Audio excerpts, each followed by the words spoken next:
En 1808, la situación de España era de inexistencia. Las instituciones estaban dominadas por los franceses y el pueblo, desorganizado, luchaba a muerte contra el invasor organizado, llevando a efecto una guerra de guerrillas y sin cuartel. Las juntas locales, estructuradas gracias a la acción de personajes como el conde de Floridablanca, que fue el primero en intentar organizar la extinta organización política, acabarían conformando la Junta General de la que emanaría la nueva administración, si bien nació bajo la protección británica, lastre que garantizaba la destrucción de España, si no por los franceses y los afrancesados, por los ingleses y los anglófilos. Ante la gravedad de la situación, en todo similar a la padecida el año 711, desde la Asturias del momento, pero sin la libertad que gozaba Pelayo en 721, se hizo una llamada a la unidad nacional. El 10 de mayo de 1809, la Junta Central publicó su manifiesto a los americanos, una exposición explícita de su propósito de integrarlos, tal como lo había hecho ya la Carta de Bayona. Unos días después, su convocatoria a unas cortes de toda la nación española abrió más la puerta a los diputados americanos. Pero la llegada de las tropas de élite francesas, la Gran Armée, que desarticuló al ejército español y abrió el camino de la guerra de guerrillas, obligó a la Junta Central a refugiarse en Sevilla y posteriormente en Cádiz, el 17 de diciembre de 1808. El mal recibimiento de la Junta en Sevilla y la presión francesa forzaron su disolución el 30 de enero de 1810. Nació entonces el Real Consejo de Regencia, integrado por 5 miembros, de los cuales uno era americano, el novohispano Miguel de Lardizábal y Uribe. Su primer decreto, dado el 14 de febrero de 1810, fijó las instrucciones para la convocatoria de elecciones de América y Asia, además de los diputados de cada virreinato y capitanía general de América. Las capitales cabeza de partido tendrían representación en las Cortes de Cádiz. Mientras se elegían y cruzaban el océano, se eligieron 28 diputados suplentes que ya estaban disponibles en esta ciudad. No cabe duda de que esa decisión fue de una importancia capital. No obstante, ello no significaba que se reconociese a América un estatus superior al que gozaba hasta el momento. En todo caso, ese reconocimiento era demostración de que las estructuras políticas habían cambiado, ya que tampoco la península tenía con anterioridad esas instituciones. Hasta el momento, las cuestiones administrativas eran atendidas por los virreinatos. Como en el resto del mundo, no había elecciones populares a los cargos, si bien en España existía la reunión de cortes, donde el brazo eclesiástico, el brazo militar o de la nobleza y el brazo popular exponían al rey sus quejas o demandas. Ante la situación, era evidentemente necesaria la convocatoria de cortes, que forzadas por esa misma situación debían plasmar una nueva forma en su constitución, dando paso a la participación de las ciudades, quienes en definitiva eran las que habían iniciado el proceso tras la asonada francesa. La invasión de la península había significado una evidente convulsión en la España libre, la americana, que se veía con la responsabilidad de resguardar lo que en la península se había perdido. Pero quien convocó cortes fue Cádiz, protegida por la Armada Británica. En esta situación se convocaron los respectivos representantes, si bien teniendo en cuenta los territorios y sin tener en cuenta el número de sus habitantes. Así, siendo que la mayoría de España era americana, el número de representantes americanos y filipinos era notablemente inferior al número de representantes peninsulares, que para mayor contrasentido no tenían el control de sus territorios, contra lo que sí sucedía en América y Filipinas. Esto provocó naturales disgustos, como el manifestado el 20 de noviembre de 1809 por el Cabildo de Bogotá, cuando presentó un memorial de agravios a la Suprema Junta Central de España que hubiese sido digno de mejor destino, y amparado en justas quejas proponía lo que hoy mismo algunos españoles de los dos hemisferios vienen reclamando en su afán de reunificación nacional. El memorial, si bien redactado por próceres, se quejaba, entre otras cosas, de la proporcionalidad de los representantes. El ayuntamiento de la capital del nuevo Reino de Granada no ha podido ver, sin un profundo dolor, que cuando de las provincias de España, aún las de menos consideración, se han enviado 2 vocales a la Suprema Junta Central, para los vastos, ricos y populosos dominios de América, solo se pida un diputado a cada uno de sus reinos y capitanías generales, de modo que resulte una tan notable diferencia como la que va de 9 a 36. ¿No deberán tomar una parte muy principal las Américas? ¿No se trata de su bien igualmente que del de España? ¿Y los males que han padecido no son tal vez mayores en la distancia del soberano y entregadas a los caprichos de un poder sin límites? Eso rezaba el memorial, entre otras cosas que seguiremos comentando. De manera muy acertada, protestaba en el mismo memorial: las Américas, señor, no están compuestas de extranjeros a la nación española. Somos hijos, somos descendientes de los que han derramado su sangre por adquirir estos nuevos dominios a la corona de España, de los que han extendido sus límites y le han dado en la balanza política de la Europa una representación que por sí sola no podía tener.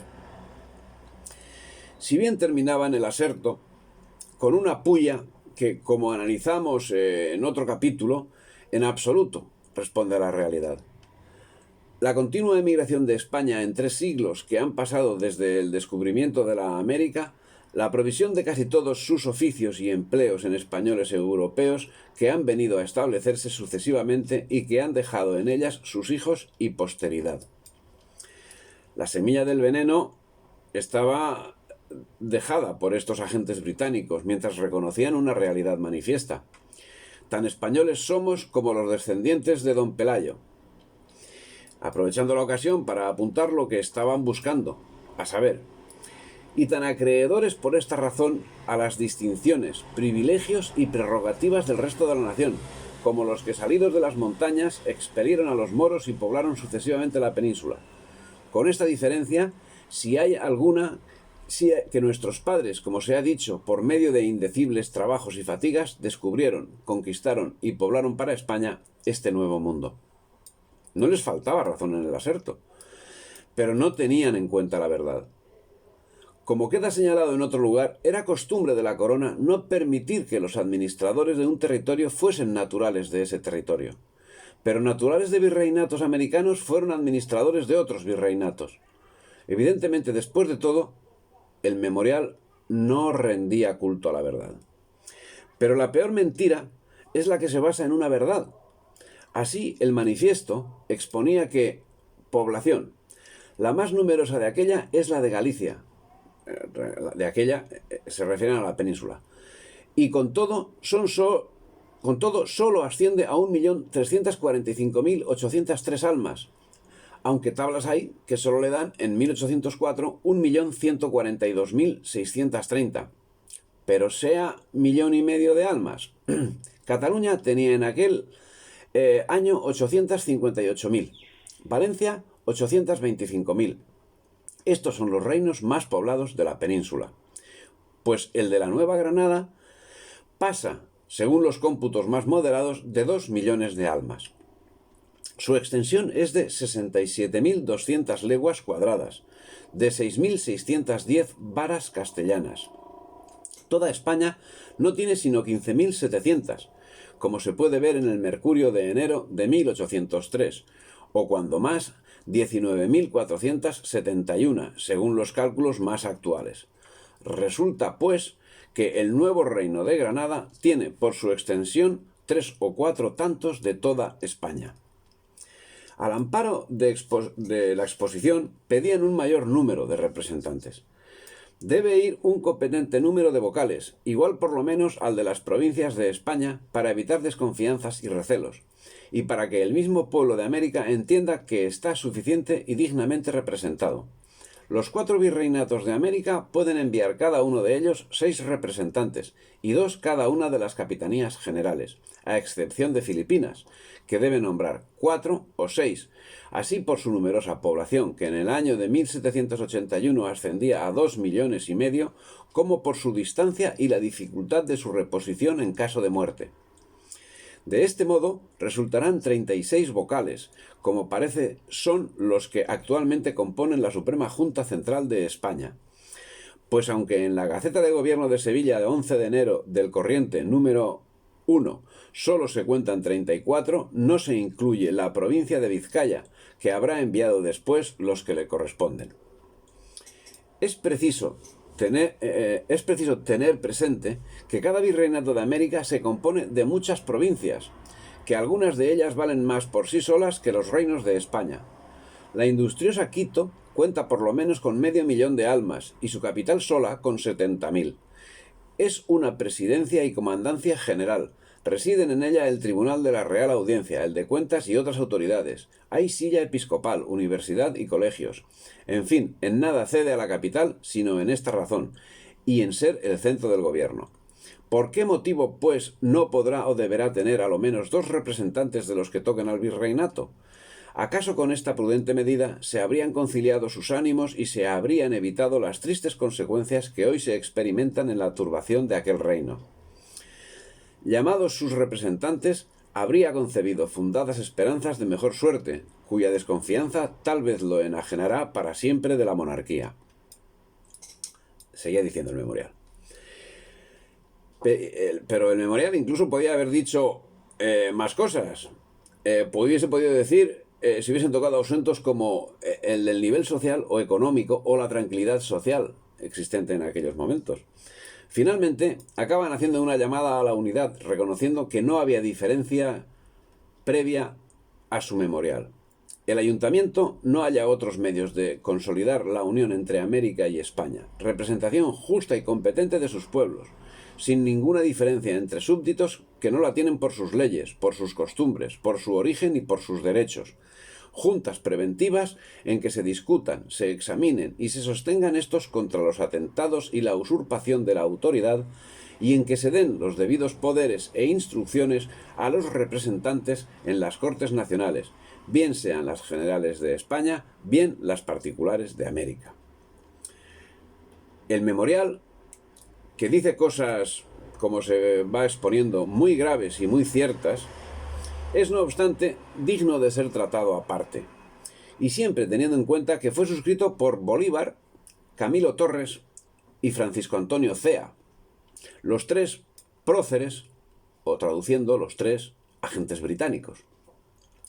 Ciertamente, la distribución de representantes era un dislate, pero para mayor dislate y en medio de una absoluta impotencia en todos los sentidos al encontrarse España sin el menor poderío naval, y por lo tanto impedida de una comunicación mínimamente aceptable con América, llegaron a barajarse las más peregrinas soluciones. Así, Julio Pautaso nos señala que en 1810 la Junta Central quería vender América a Rusia, a cambio de apoyo. Y hasta se decía que las Cortes abandonarían a los Borbones y nombrarían un rey inglés, posiblemente Wellington. O que la regencia quería entregarse a José Napoleón, a cambio de dar por finalizada la guerra y sacudirse a los Borbones. Por todo ello, se formaron diversas sociedades secretas de conspiradores, básicamente liberales y constitucionalistas, para protegerse de todos estos desastres y conspirar con distintos fines. Los españoles por una constitución liberal y los americanos para cuidarse a su vez del recelo de los españoles y las Cortes de Cádiz y por su independencia de América. Todo, en definitiva, señalaba el desmembramiento de España, mientras los españoles se batían en los campos de batalla, ajenos a los manejos políticos de sus representantes. Mientras el espíritu que movía al pueblo era el sentido tradicional de la vida y la salvaguarda de los valores hispánicos, según señala Jorge Núñez Sánchez. Las Cortes de Cádiz, en 1811-1813, eran un escenario privilegiado para la difusión del pensamiento liberal masónico, puesto que una amplia mayoría de diputados de ambos continentes participaba en las logias francmasónicas y había abrevado en ellas el ideario liberal. Las juntas, en la península, habían sido mediatizadas, anuladas o centralizadas en las Cortes de Cádiz. No acababa de suceder lo mismo en América, donde si bien los agentes británicos medraban a favor de lo que sucedería en pocos años, los cabildos se manifestaban fieles a la corona. Así, el Cabildo de Santa Fe revelaba sus sentimientos reclamando sus derechos que coincidían con los derechos generales. Considerando que todas las provincias de los dos continentes eran independientes unas de otras y partes esenciales y constituyentes de la monarquía. Argumentó que los americanos debían de reconocerse tan españoles como los descendientes de don Pelayo y tan acreedores por esta razón a las distinciones, privilegios y prerrogativas del resto de la nación, como los que salidos de las montañas expelieron a los moros y poblaron sucesivamente la península. Cierto que de la proclama se deduce cierta salida de tono al hacer mención a las distinciones, privilegios y prerrogativas, dando a entender que había diferencias cuando no era exactamente así. Cierto que por lo general los cargos administrativos de cada reino no estaban atendidos por naturales del lugar, pero esa era una medida aplicada a todos los reinos, incluidos los peninsulares, desde tiempo de los reyes católicos, con el fin de evitar malos usos administrativos, pero en absoluto era cierto que los naturales de cada uno de los reinos no pudiesen acceder a esos puestos en otros reinos. Pero en el texto se observan distintas y veladas veleidades. Entre ellas es de destacar la anglofilia, que se trasluce del siguiente párrafo. No debe aguardar Fernando a que esta regeneración política tan necesaria a la salud de España y a la tranquilidad de la Europa sea obra del pueblo, que nada sabe hacer si no es anarquía y tumultuariamente, y dando siempre en los más opuestos extremos.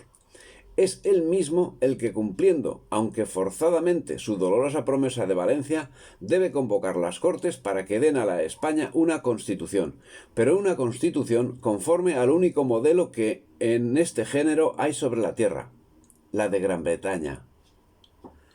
¿Quién firma esto? El señor Cea. Hubo proclamas en las diferentes ciudades. Así, en la Capitanía General de Venezuela, el 29 de julio de 1809, publicada por José Antonio Felipe Borges y el alcalde segundo Cristóbal de Goicoechea, en la que se rechazó la invasión de los franceses, se declaró la lealtad a la monarquía y se reconoció la autoridad de la Junta Central como depositaria de la soberanía. Las Cortes de Cádiz aprobaron el 24 de septiembre de 1810 la ley por la que se borraba la distinción y la extinción de los reinos de Indias como reinos diferenciados de España, cuya interpretación significó la creación de un conflicto. Al respecto, Felipe Ferreiro nos señala en la disgregación del reino de Indias. Cuando las Cortes Generales y Extraordinarias, congregadas en su reunión inaugural de la noche del 24 de septiembre de 1810, dieron por aprobada la especie de ley fundamental que habían proyectado los diputados Muñoz, Torrero y Luján, puede decirse que, por estar en dicha ley dispuesto que residía en ellas, en las Cortes, la soberanía nacional y dispuesto asimismo la extinción del sistema de reinos y provincias diferenciados de España e Indias para dar cabida en su lugar a una sola nación española, planteóse a los americanos, tanto a los que venían actuando en la península como a aquellos que se habían dividido entre sí en juntistas y regentistas en las distintas regiones del continente, una situación dilemática bien difícil. Dilema que abarcaba todos los aspectos, deviniendo en el verdugo de la hispanidad. Las Cortes de 1810 y 1812, pletóricas de iluminismo y jacobinismo, y Fernando VII, con su avaricia absolutista, precursora del liberalismo, sellaron la destrucción del Imperio Católico español. Crimen incalificable porque la revolución, en el sentido del verbo latino volver hacia atrás, aspiró a una unión más perfecta con la metrópoli. Tal como lo exponía el restaurador el 25 de mayo de 1836, cuando refiriéndose a 1810 afirmaba: «No se hizo la revolución para romper los vínculos que nos ligaban a los españoles, sino para fortalecerlos por el amor y la gratitud». Y eso lo decía Juan Manuel de Rosas. Pero los políticos reunidos en Cádiz no estaban para atender estas cuestiones, sino para imprimir a España las directrices emanadas de los enemigos de España, fuesen franceses o fuesen ingleses. y su actuación condujo a la redacción de una constitución al gusto de los mismos y a la creación de un caldo de cultivo para desarrollar la destrucción de la patria en todo el orbe. España se vio sometida a un cúmulo de enfrentamientos que la mantuvo en guerra permanente durante la práctica totalidad del siglo XIX, obteniendo como resultado final la fragmentación más absoluta y la penuria de sus gentes. La Constitución de Cádiz, así como la actuación de los políticos que la redactaron y la corona, tienen gran parte de culpa en la deriva y posterior fragmentación de España, cuyas consecuencias las tenemos hoy vivas con la misma intensidad que fueron padecidas a lo largo de todo el siglo XIX.